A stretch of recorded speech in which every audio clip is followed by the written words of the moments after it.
Week from tomorrow night, March 7th, at the Romo Fijo. If you go to clevelandmonsters.com, you can buy tickets, get all the info, scheduling, and all that. If you want to win them, you'll get 4 tickets from me for Monsters game next Tuesday night. Good luck. Caller 10, these are yours. 216-578-1007 or 800-348-1007. Are you trying to make us all uncomfortable? Alan Cox. It's gross, it's weird, it's not right, it's not cool. And there's plenty more where that came from. Back to the Alan Cox Show on 100.7 WMMS.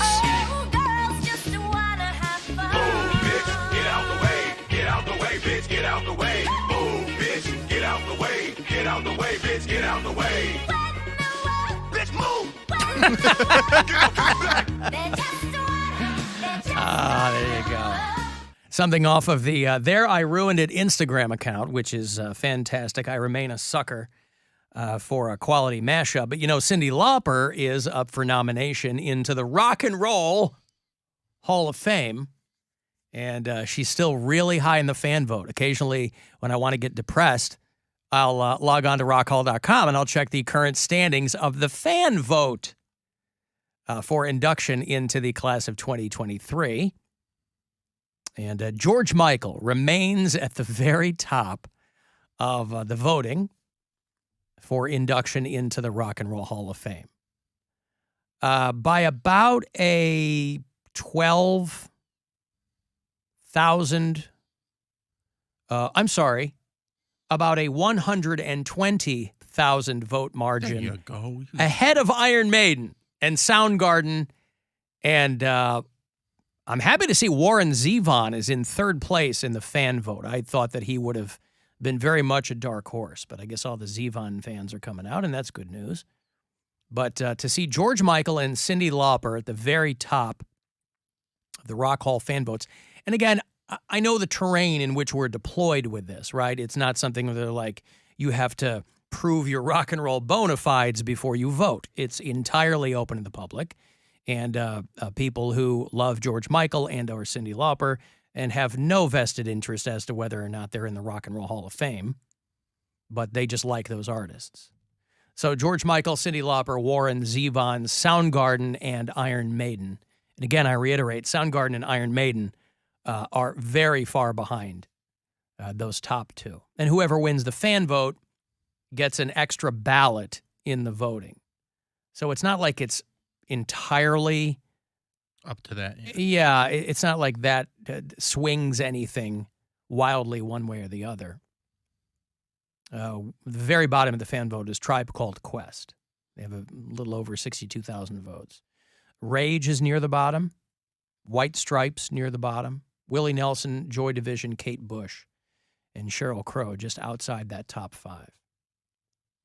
Somebody wrote an article about why George Michael should be in the Rock and Roll Hall of Fame. And I won't lie to you, I like George Michael a lot. I was a fan when he was alive. I had nothing against George Michael. I just can't really get my head around him being inducted into the Rock and Roll Hall of Fame. When, I don't know. But I did not read that article about someone making a case for George Michael being in the Rock and Roll Hall of Fame. I guess their reasons were that he dominated pop music, which he was a gifted songwriter and performer. He wore a leather jacket. That's pretty rock and He roll. wore leather jackets. He had a lot of models in his sunglasses. videos. Yeah. There you go. There's definitely the sex and drug part. Yeah. And he was an activist and a philanthropist. Again, He held a guitar. I guess I don't know what if those are things that are relevant. It seems to be a sliding scale for people who are inducted into the Rock and Roll Hall of Fame. You're looking for superstars, I guess. At the end of the day, you're looking for people who are going to get eyeballs on the telecast because most people are not at the event. And so, again, I understand, you know, what the priorities are. That dude was legendarily horny. George Michael? Yeah. Well, everybody made fun of him because he got caught at like a rest stop or something trying to do some stuff. Back in the That's a pretty day, horny thing to do. Back in the day, highway rest stops, boy. I was like, it's very common. Pre-social media, highway rest stops were like the go-to spot some for people- dudes on the I low. was gonna say some people still get the street meat. Like I don't understand. But especially if you're People wanna George act all Michael, he had the money that he could just been like, He was on the DL, Bill. he could have still been DL in his house. No, you can't, because he probably didn't live there by himself. If you were as big a star as he was back then, How do you know I wasn't? if you were as big of a star as he was back then, It really stopped him in his tracks for a second. he probably had people around him all the time. No, and he but also back then, nobody was secret. back then nobody was going to blow you up on social media. Even if somebody No, couldn't they'll keep, extort you. but even if somebody couldn't keep a secret, all they had to do was go to the tabloids. That's all you had, and you'd go, "Nope, that guy's lying." And the tabloid would buy their story because it was salacious, and they'd give them some money. But you could easily go. That's what all these guys did. They're like, "Nope, that guy's lying." There was no 1,000 points of light on social media where somebody could blow you up day and night. But that's why I'm saying he was so legendarily horny, because he could have done these things on the DL, but still done them in a way where he's not going to get in trouble with the police. When you're going to a rest stop, that's part of what you like about it. He wanted you the like lot lizard. Yeah, he liked the dangerous aspect of it. He liked that dirtiness. Ugh, man. Well, wasn't that's he also? brave. But he was no stranger to substance abuse too, right? He was doing all that stuff. Yeah, he was a party That's boy. usually part and parcel of that. Nobody kind of currently in their right mind goes, "I'm going to pull over and do a wide stance off the Jersey Turnpike." It's always something that's got you all up in a froth. That's brave, dude. Glory holes and stuff like that. That I need to see who I am with. I don't want to take a chance on it. I don't know if Take a chance, take a chance, take a chance. I'm just saying I don't know if my karma is waiting for me on the other side of that hole. I am. There's no way. Karma on the other side of a glory hole? Like I'm just gonna put it in there and just trust that the person on the Possibly on the other another side, judge name show. Karma on the other side of the hole. Yeah. I don't know. That's trust issues right there. I need to see. Like you got to poke your head through. Nope.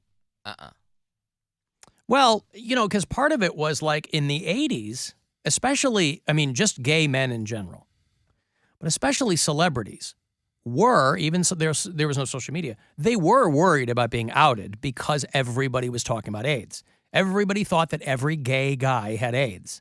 And so it was less about the truck stop stuff and more about having AIDS attached to your name. And a lot of that spilled over into the 90s. So I don't know with George Michael. I always think that he's been dead longer than he has. He died on Christmas 2016. That's not that long ago. Right. I feel like I always think he's been dead for like 10 years or something. But it was almost, it's going to be 25 years next month that he got popped in the men's room there in Beverly Hills. Beverly Hills. So in not the Jersey Will Rogers Turnpike. Memorial Park, yeah. Not the Jersey Turnpike. He was still in Beverly Hills. He thought maybe I'll get a higher class of karma on the other side of that hole. So there were probably good and bad parts of living that life prior to social media. Yeah, so he was like, in the article that I'm reading, people knew he was gay within the music industry, and he had a regular lover that he'd be A regular. And we That all saw scene the with- Wham videos. Yes. No one thought that No one was George Michael. surprised. Yes. They're like, what? He's got a boyfriend. Mm-hmm. No one paying attention thought that George Michael was a straight dude. So that just goes more into he was frothed up, and he's like, I need something now, and I need it to be wild. So I'm going to go to the park and see what I can put in my mouth. What's in my mouth, right? Like all those morning shows in the 80s. Hey, let's play What's in My Mouth, man. Yeah. With George Michael, celebrity guest on the phone, we're going to play What's in My Mouth, man. Michael's arrest is part of a routine check of the bathrooms at Will Rogers Memorial Park in the upscale area across from Beverly Hills Hotel. A routine So he's check. across the hotel from a hotel. Details aren't made public. He is arrested by a plainclothes officer who says Michael was aware he was being observed and performed the act in an area of the restroom visible to anyone who entered. He is fined $810 and sentenced to 80 hours of community service. Yeah. So he wanted people to see, like, he was. But how is that punishment? Because he was across the street already trying to service the public. Yeah, right? In his own community community outreach. Yeah, community service starts right now. It was community outreach around is what he was trying to do. And you're going to punish him for that? Come on. But you're right. He didn't want anybody knowing where his hotel room was. Right. He went across the street. He could have been in the bathroom of a Stuckey's if that had been across the street. When I hooked up with that dude in Jamaica, I went to his room. I didn't want him to come to mine. Right? Well, yeah, but you're still in the same hotel. You're going to pass him in the breakfast line or whatever. But we're on completely different wings. That's not exact. Yeah, but you're in the same hotel. Yeah. That's not exactly keeping it on the.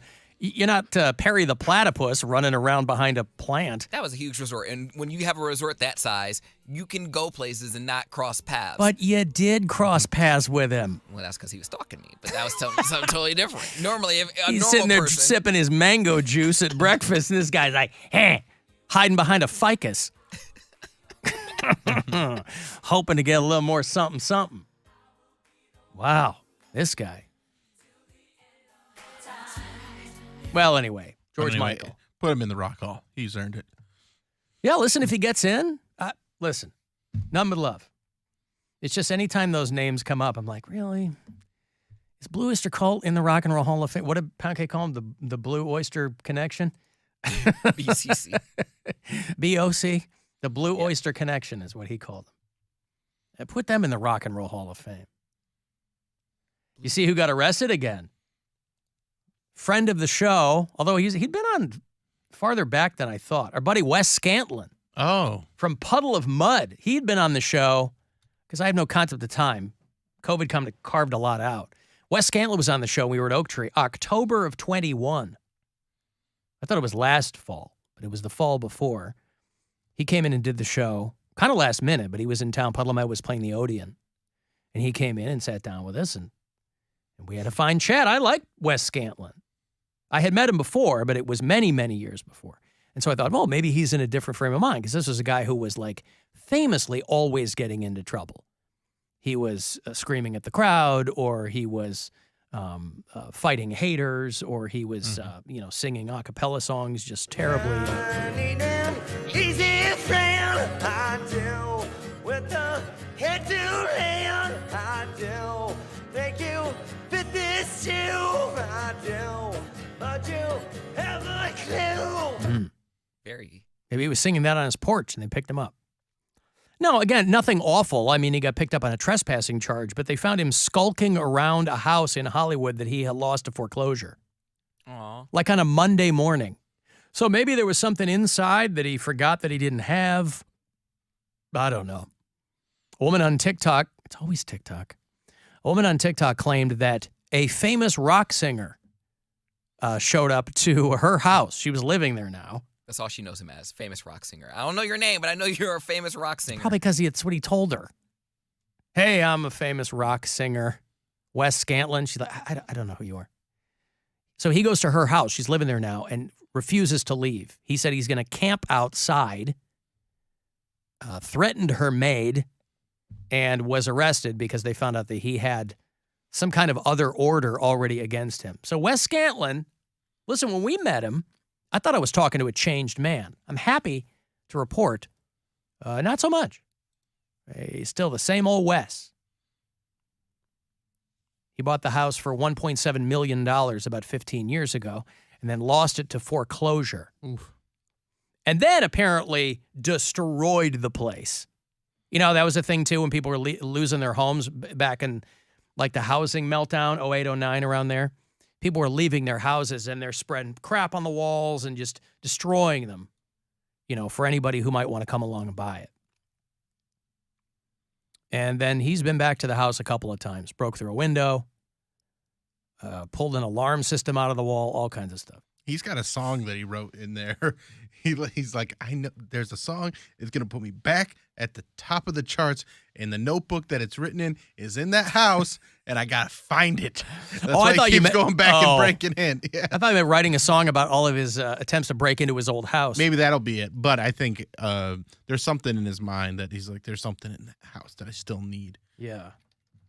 Well, I hate to break it to you, but they already did it.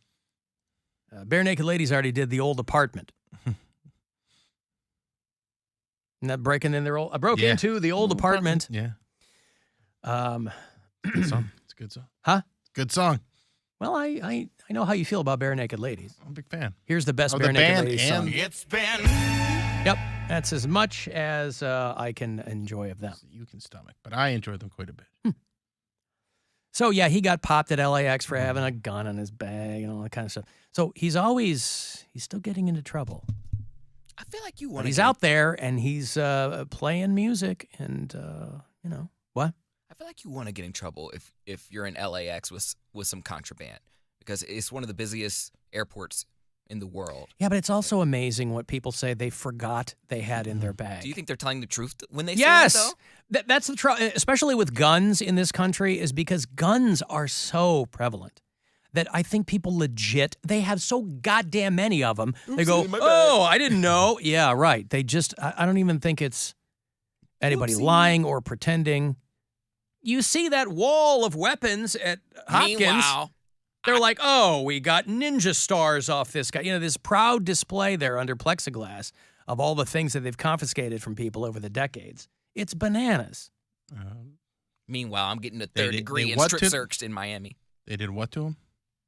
Huh? You said it wrong. I'm sorry, coffin skated. Thank you.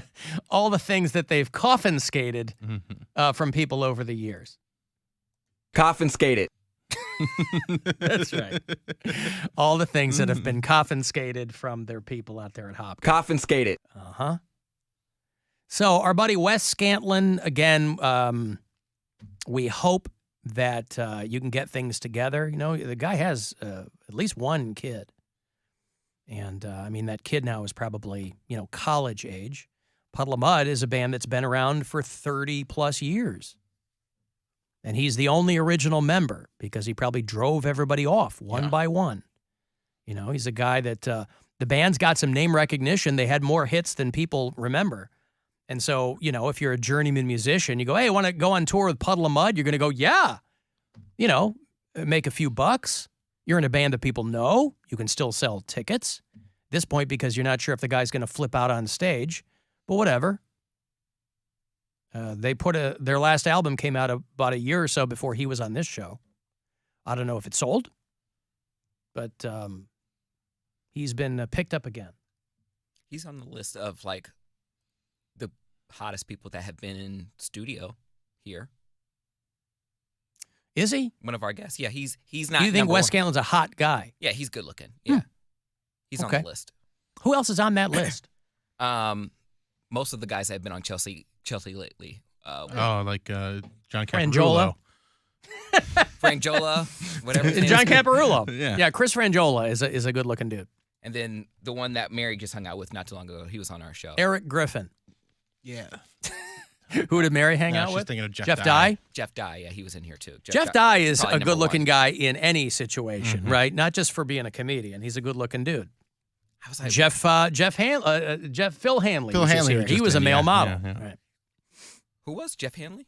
Phil Hanley, Phil Hanley. comedian who was just here, was a male model Okay. before comedy. Oh, okay. And also Blake Hammond. And also Blake Hammond, sure. They call him the George Michael of Cincinnati because he's so attractive. I've got to take another break. If you'd like to send a text, 35192 to do that. If you want to watch, AlanCoxShow.com is